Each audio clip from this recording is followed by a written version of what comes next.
சிதம்பரம் அருகே பரங்கிப்பேட்டை பகுதியில் கடல் சீற்றத்துடன் காணப்படுகின்றது. மீனவர்கள் படகுகளை பாதுகாப்பாக கரையில் நிறுத்தி வைத்துள்ளனர். கடலில் அலைகளின் வேகம் அதிகரித்து காணப்படும் நிலையில் இது தொடர்பான முழு விவரங்களை இந்த செய்தியாளர் செந்தில்குமார் வழங்க கேட்கலாம். செந்தில்குமார், இது தொடர்பான முழு விவரங்கள். அதாவது வங்கக்கடலில் நிலை கொண்டுள்ள அந்த காற்றழுத்த தாழ்வு மண்டலத்தால் சிதம்பரம் சுற்றுவட்டார பகுதிகளில் இன்று காலை முதலே மழை அவ்வப்போது விட்டு பெய்து வருகிறது. சில இடங்களில் தூறலாகவும் சில இடங்களில் சாரல் மழையாகவும் பெய்து வருகிறது. இதன் காரணமாக சிதம்பரம் அருகே பரங்கிப்பேட்டையை சுற்றியுள்ள 30க்கும் மேற்பட்ட மீனவ கிராமங்களில் கடல் கொந்தளிப்புடன் காணப்படுகிறது. 2 நாட்களாக இந்த பகுதிகளில் மீனவர்கள் கடலுக்கு மீன்பிடிக்க செல்லவில்லை.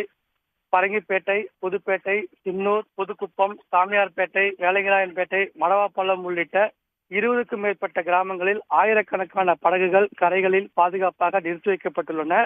இந்த பகுதிகளில் தற்போது கடல் சீற்றத்துடன் காணப்படுகிறது.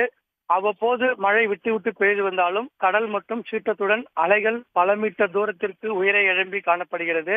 இது காண்பதற்கு சற்று அச்சப்படும் வகையில் இருக்கிறது.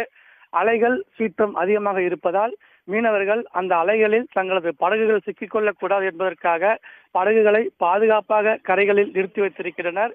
குறிப்பாக சாமியார்பேட்டை கிராமத்தில் கடலோரத்தில் 100க்கும் மேற்பட்ட படகுகள் நிறுத்தி வைக்கப்பட்டுள்ளன. இங்கு அலைகள் பல மீட்டர் தூரம் வரை உயர்வதால் கடும் கடல் கொந்தளிப்புடன் காணப்படுகிறது. உங்கள் விரிவான தகவல்களுக்கு நன்றி செந்தில்குமார். உடனுக்குடன் செய்திகளை தெரிந்து கொள்ள சன் நியூஸ் பெல் ஐகானை கிளிக் பண்ணுங்க.